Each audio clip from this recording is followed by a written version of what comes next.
Fala moçada, espero que esteja tudo bem com vocês. Estamos partindo aí para o nosso último momento, a nossa última aula sobre o chamado continente africano. E vocês já devem ter percebido pela apostila, pessoal, que essa aula, denominada aí como África 4, ela trata exclusivamente de um único país chamado África do Sul, certo? Vamos trabalhar um pouquinho os conceitos sobre a África do Sul hoje, pessoal, começando pela geografia física e caindo, infelizmente, num tema muito cruel chamado apartheid, tá? Mas aguarda aí, vamos por partes aí para vocês entenderem, perfeito? Vamos lá, vamos caracterizar primeiro o território sul-africano. A África do Sul, pessoal, é o último país lá no extremo sul do continente africano, certo? Vocês podem perceber que está bem ao sul ali.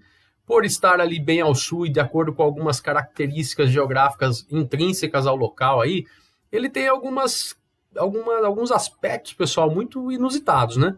Por exemplo, um relevo muito montanhoso, a chamada Cordilheira de Drakensberg. O que seria essa Cordilheira de Drakensberg, pessoal? Dobramentos modernos.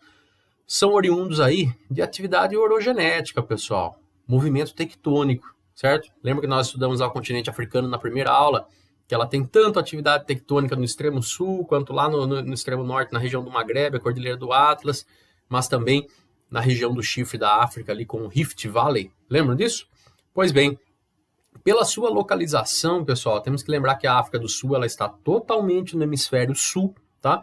E está ainda ao sul do Trópico de Capricórnio, ou seja, está numa região temperada do planeta. Não é à toa, pessoal, que ela tem um predomínio de clima temperado, com a ocorrência também do chamado clima mediterrâneo, que não deixa de ser um clima da família dos temperados. Só para lembrar vocês, olha aí, pessoal, olha aí o climograma. Estão vendo? Estão vendo esse climograma aí? O que caracteriza o Mediterrâneo, galera? Já trabalhei com vocês várias vezes isso daí, hein? O que vai caracterizar o clima mediterrâneo é que ele tem um verão muito seco e ele tem um inverno muito úmido.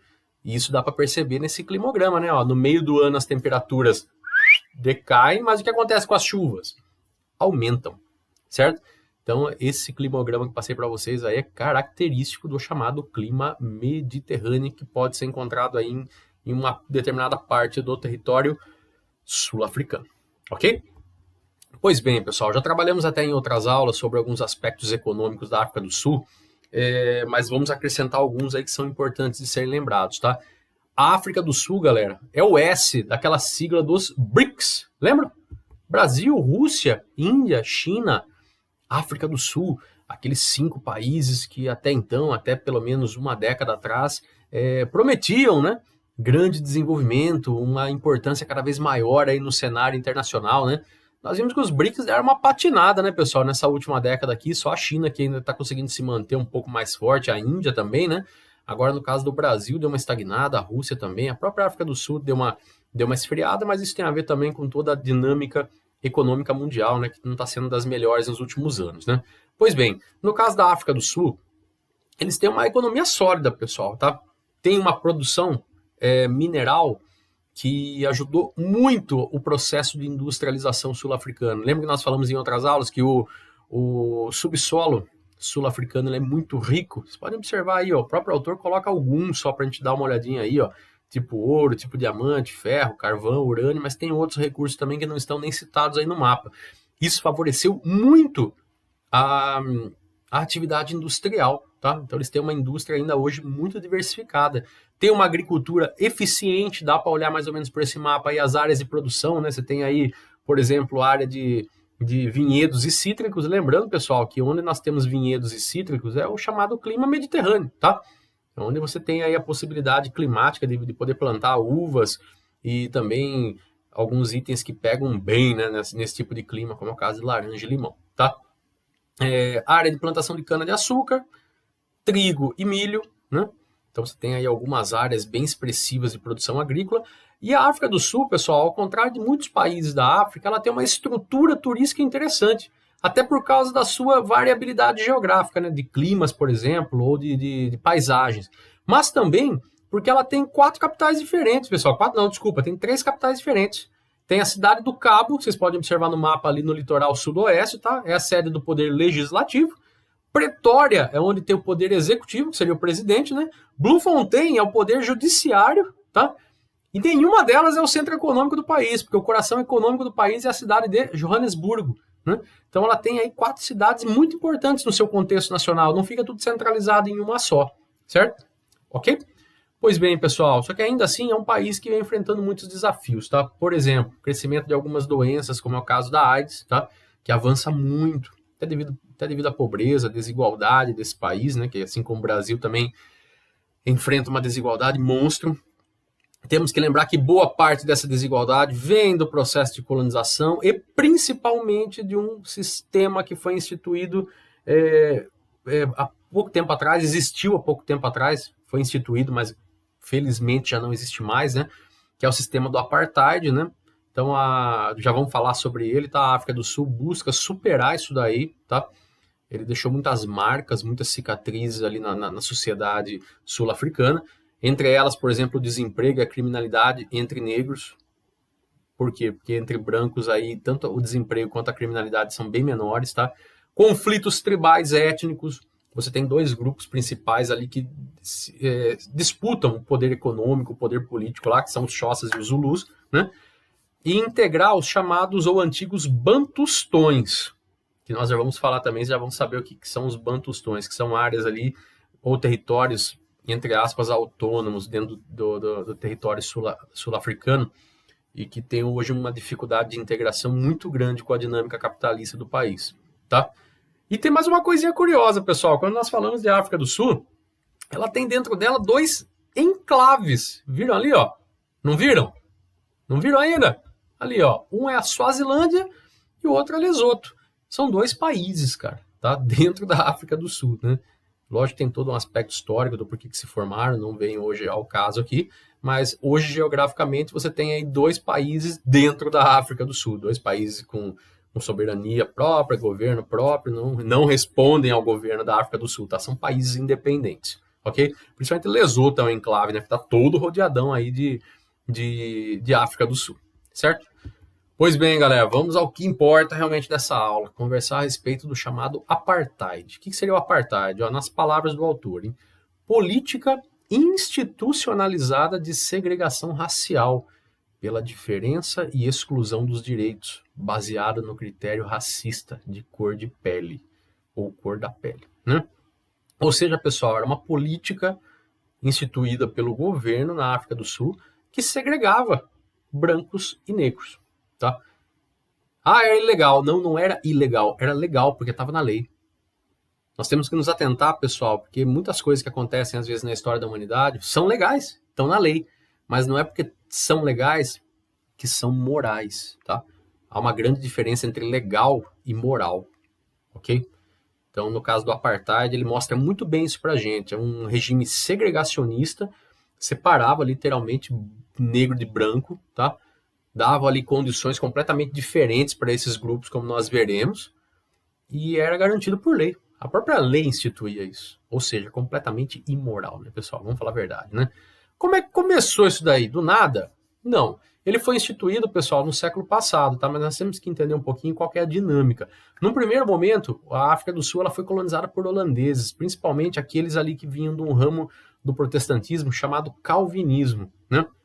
E eles acreditavam, pessoal, que, até por uma interpretação errada, equivocada da Bíblia, né, que os negros eram inferiores, né, então que os brancos eram superiores, eles tinham uma ideologia de superioridade racial, né, logo discriminavam os locais. Temos que lembrar que no primeiro momento está falando de colonização, né, pessoal, só isso daí já explica muita coisa, né, e muito dessa ideologia de superioridade, ela foi utilizada para quê? Para justificar a submissão do negro em relação ao branco, né?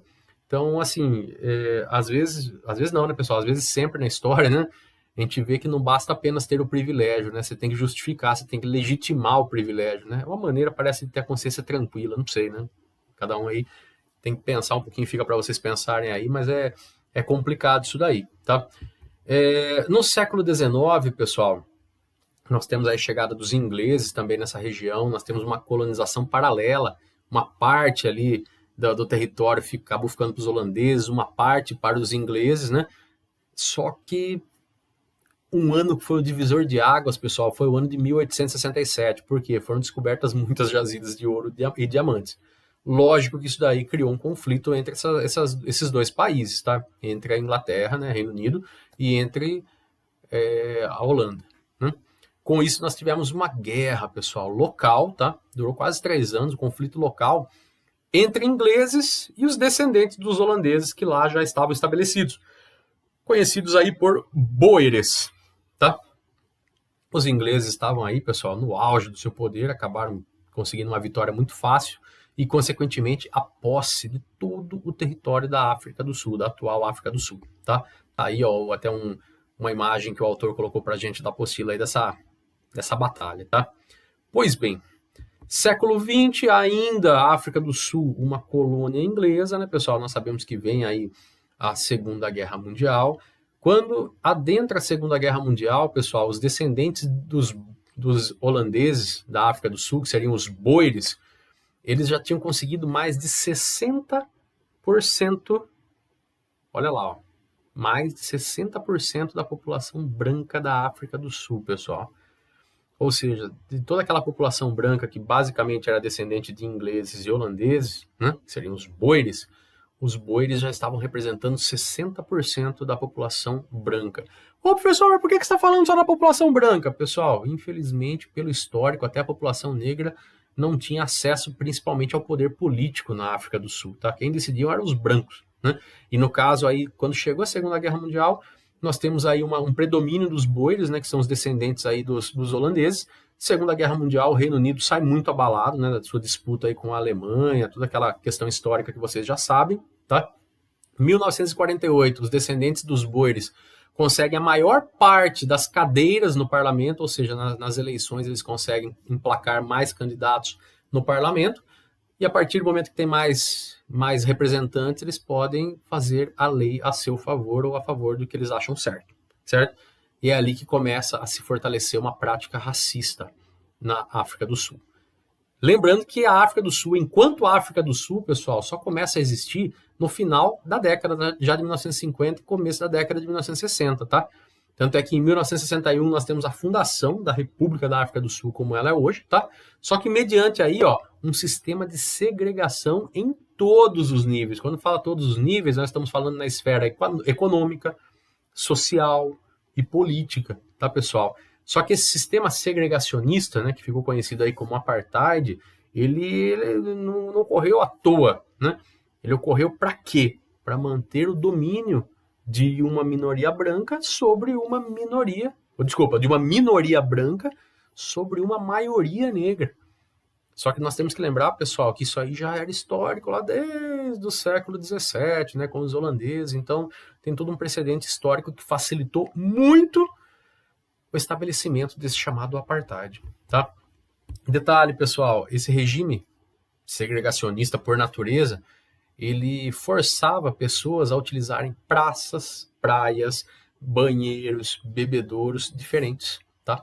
Você tinha áreas, mesmo dentro de locais fechados, como era o caso de teatro, de cinema, ônibus, estádios esportivos, áreas exclusivas para brancos e para negros, para não ocorrer a mistura, pessoal. É até difícil de falar, uma coisa nojenta, né? Se parar para pensar numa coisa dessa hoje, né? É incrível a gente pensar que a coisa de 70 anos atrás, ou até menos, um país na África adotava uma prática como essa, bizarra, como a gente pode ver nessas fotos aqui, ó, ponto de ônibus, os brancos e os negros separados, dentro do próprio ônibus, né? E óbvio que a maior parte dos lugares para sentar dentro do ônibus eram para brancos, mesmo os brancos sendo minoria, tá? Olha só que bizarro, pessoal, bebedor de água, ainda escrito, ó, negros apenas. Então era bizarro, placas em praias, ó, área de divisão para brancos e para negros, pessoal, é vergonhoso, tá? E como eu falei para vocês, instituído em lei, cara.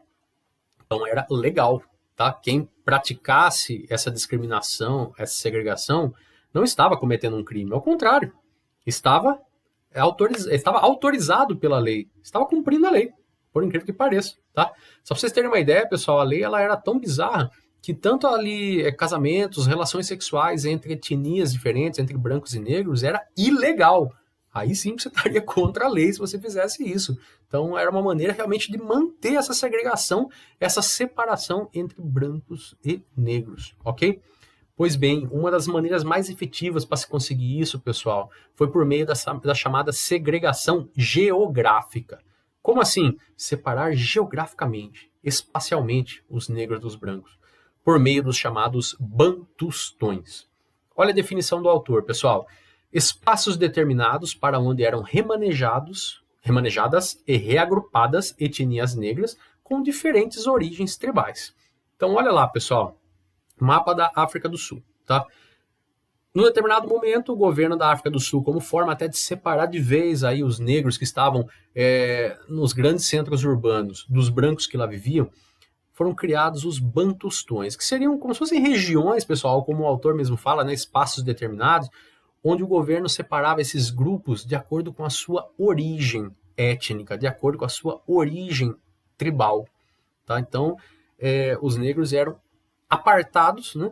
Eram obrigados a morar em outros locais do país pré-determinados pelo governo, de acordo com a sua origem ou com a sua etnia. Basicamente, pessoal, na prática eram guetos estabelecidos por lei, né? Gueto no sentido que você está separando realmente um grupo, está apartando, está segregando, né? Essas etnias negras, então, eram obrigadas a morar completamente isoladas, né, dos bairros brancos, de cidades de brancos, digamos assim, tá? Eram locais, obviamente, com péssima infraestrutura, tá, pessoal? Em alguns casos, até mesmo sem saneamento. E detalhe, das 10 às 6 da manhã havia o chamado toque de recolher, meu amigo. Quem era encontrado na rua depois desse horário era preso, podia até mesmo morrer, de acordo com o que viesse a acontecer, porque às vezes, né, poderiam acontecer algumas coisas aí e ninguém fica sabendo, né?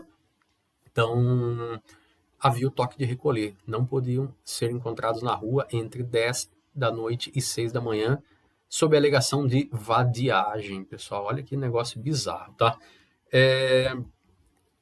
Digamos, pessoal, que os bantustões eles cumpriam alguns papéis. Para falar a verdade, você tinha 3 papéis importantíssimos. Primeiro, o lance de você conter o crescimento demográfico, tá? Dentro dos centros urbanos. Então, assim, os grandes centros urbanos que seriam espaços destinados somente para brancos, a partir do momento que você segrega o negro e coloca ele para morar em outro lugar, a população dos grandes centros urbanos continuaria de maioria branca, tá? Então você continha ali o crescimento demográfico negro nesses meios. Querendo ou não, esses bantustões, pessoal, foram criados em áreas geográficas aí estratégicas para servir de fornecedora de mão de obra barata, tá? E o principal, galera, esse daqui é o pior. Ó, vou ler com as palavras do autor. Camuflar o regime segregacionista, alegando que tais territórios negros teriam status de independentes e não de subjugados perante a opinião pública internacional. O que significa isso? Os caras já estavam separando o negro do branco, certo? Segregacionista total. Se alguém de fora questionasse, qual que era a desculpa? Não. Esses territórios, esses bantustões, a gente não está fazendo isso para segregar. A gente está fazendo isso para separar os negros por origem, para não dar briga, guerra civil entre eles. E o principal, os seus territórios, eles são soberanos. Então eles têm ali uma total soberania sobre os seus territórios. Então não tem nada de segregacionista, não. Aqui a gente está fazendo isso para torná-los cada vez mais autônomos dentro dos seus próprios territórios. Ou seja, você adotava uma política segregacionista interna, mas que você podia vender para outros países como se fosse o melhor produto do mundo. Lógico, né, pessoal, que os outros países não compravam essa ideinha tosca, né? Pelo menos a gente vivia nessa época, não se comprava, né? Talvez hoje uma coisa como essa fosse digna de bater palmas, né? Não sei, em vista de tanta coisa que a gente vê errada por aí. Pois bem, de todos esses bantustões, pessoal, aquele que mais se destacou foi o chamado Bantustão de Soweto, ou bairro de Soweto, tá? Sim, é daí que vem o nome daquele grupo de pagode antigo do Brasil, né? Soweto, tá? E Soweto, pessoal, além de ser um centro, né, de mão de obra barata ali para cidades vizinhas, como é o caso de Pretória, de Joanesburgo, foi onde nasceu também um ativista que ficou muito conhecido, chamado Nelson Mandela, que nós já falaremos daqui a pouquinho, certo? Pois bem, moçada, esse sistema de apartheid, ele foi praticamente da década de 60 até o finalzinho da década de 80 e começo da década de 90. O que ensejou esse finalzinho dele? Vamos lembrar, pessoal, que no final da década de 80 nós temos ali um panorama internacional completamente diferente, né? A Guerra Fria acabando, você já não tem mais aquela divisão capitalismo, socialismo, Estados Unidos, União Soviética, né? Então você tem ali muitos países do mundo tendo que assumir novos papéis e muitos países do mundo nesse momento efetivam um boicote econômico contra a África do Sul. O que é isso? Muitos países pararam de comercializar com a África do Sul para forçar ela a criar uma crise econômica interna para que realmente pudesse forçar o término aí desse regime vergonhoso chamado apartheid, tá? Só alguns dados importantes, pessoal. Em 1989, pelo governo de Frederic de Klerk, foram tomadas algumas medidas para a formação de um Estado multirracial. Só para vocês terem multirracial, desculpa. Só para vocês terem uma ideia, pessoal, uma dessas medidas foi considerar os negros como cidadãos, porque eles não tinham direito civil algum, eles não tinham direito à propriedade, tá? Eles não podiam comprar casa onde eles quisessem, tá? Eles não tinham direito ao voto, não tinham direito nem a frequentar os mesmos locais que os brancos, então realmente o negócio era bizarro. Então só a partir de 89 que eles são considerados cidadãos, só para vocês terem uma ideia, tá? Só ali. E em 1994, graças a essas medidas, né, de formação desse Estado multirracial, nós temos as primeiras eleições multirraciais, porque antes eram só os brancos que votavam, tá? Pela primeira vez você tem uma eleição multirracial, desculpa, estou enroscando na palavra aí, e quem acabou ganhando, pessoal, foi aquele ativista que eu acabei de falar para vocês agora, né? O senhor Nelson Mandela. Já senhor, pessoal, por quê? Porque o Nelson Mandela aí, ele ficou quase 30 anos encarcerado, preso, porque ele era contra o apartheid, né? Ele era, obviamente, como qualquer pessoa que tem o mínimo de razão, né? Ele também era contra, só que ele era um ativista, meu. Ele buscava ali estimular a revolta da população, ele buscava criar algumas situações que levassem à reflexão. Só que, obviamente, que isso daí não era bem visto por aquele Estado sul-africano segregacionista do período, tá? Então ele acabou sendo preso por causa disso, ele passou quase 30 anos preso, e um pouco depois que ele foi liberto, ele foi eleito o primeiro presidente da África do Sul, pessoal, tá? Pós eleições, né, multirraciais, certo? E detalhe, o cara chegou a ganhar um prêmio Nobel da Paz, hein, pessoal, graças à sua atuação na África do Sul, tá? Ao longo de 30 anos. Pois bem, a África do Sul, pessoal, mesmo tendo superado aí em tese ou teoricamente o fim do apartheid, tem muitos desafios a serem enfrentados ainda, tá? Primeiro, o fato de que eles têm hoje um país multirracial, né, que tem uma possibilidade de grande crescimento, só que a sociedade ainda está habituada a costumes, a uma dinâmica antiga da época do apartheid. Então você tem que viabilizar essa multirracialidade aí, né, pessoal? E isso daí não é tão simples, né? Outro desafio, superar pacificamente por meios democráticos as desigualdades econômicas e sociais entre a minoria branca e a maioria negra. Pessoal, aqui nós temos a maior chaga, né, a maior cicatriz aí do apartheid até hoje na África do Sul. Por quê? Porque hoje você tem 80% de negros lá, você tem 20% de brancos e assim, as condições econômicas, as condições de classe entre os brancos e os negros, elas são muito diferentes, tá? Você tem a grande maioria dos negros num nível de pobreza muito grande, tá? Então isso daí é um desafio. Lógico que isso daí é uma cicatriz do apartheid, tem que ser, né, só com o tempo mesmo para ser superado isso. E como eu falei no começo da aula, né, pessoal, combater a expansão da AIDS, que lá realmente ainda é um foco de difusão muito grande, ok? Bom, moçada, eu vou parando por aqui, que eu já até me estendi muito já, tá? Eu estou à disposição de vocês pelo chat, por favor, me chamem lá, vamos tirando algumas dúvidas a respeito. Na próxima aula a gente faz algumas atividades sobre tudo isso daí, ok? Abração para vocês, galera, até a próxima!